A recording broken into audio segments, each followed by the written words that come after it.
رنجیده‌ای رنجیده‌ای رنجیده‌ای رنجیده‌ای از عاشقت چی دیده‌ای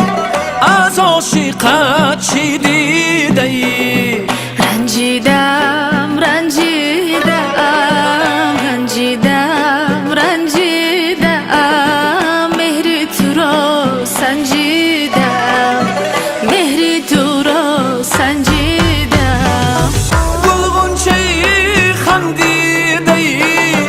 گل غنچه‌ای خندیده‌ای نور و صفایی دیده‌ای نور و صفایی دیده‌ای تا با تو دل ورزیدم گل گفته گل بشنیدم غم دیدم غم دیدم غم دیدم غم دیدم مهری تو رو سنجیدم مهری تو رو سنجیدم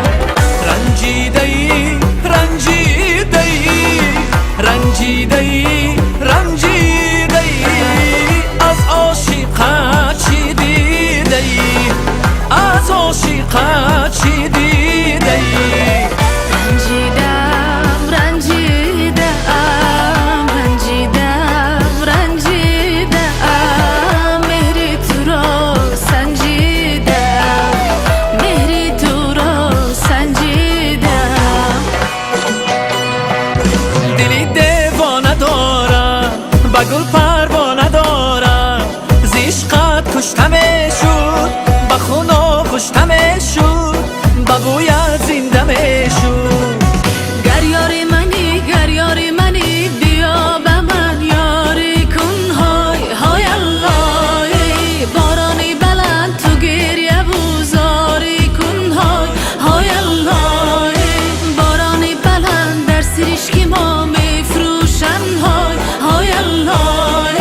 گر خریداری بنده خریداری کن های های الله چشم تو سخن دارد های های الله قصه به من دارد های های الله شیبه گلی روید های های الله نازی سر چمن دارد های های الله های های الله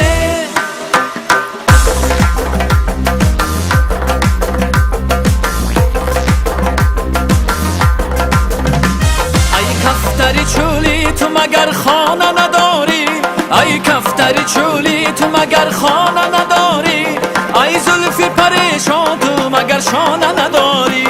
ای زلف پریشان تو مگر شانه نداری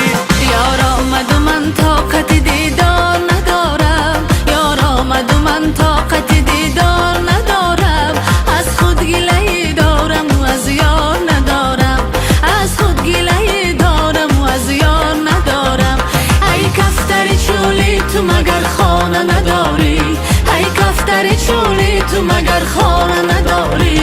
ای زلف پریشان تو مگر شانه نداری ای زلف پریشان تو مگر شانه نداری از دیده من چاکی گریبان گله دارد از دیده من چاکی گریبان گله دارد از گریه من گوشه دامان گله دارد از گریه من گوشه دامان گله دارد ای کفتر چولی تو مگر خانه نداری ای کفتر چولی تو مگر خانه نداری ای زلف پریشان تو مگر شانه نداری ای زلف پریشان تو مگر شانه نداری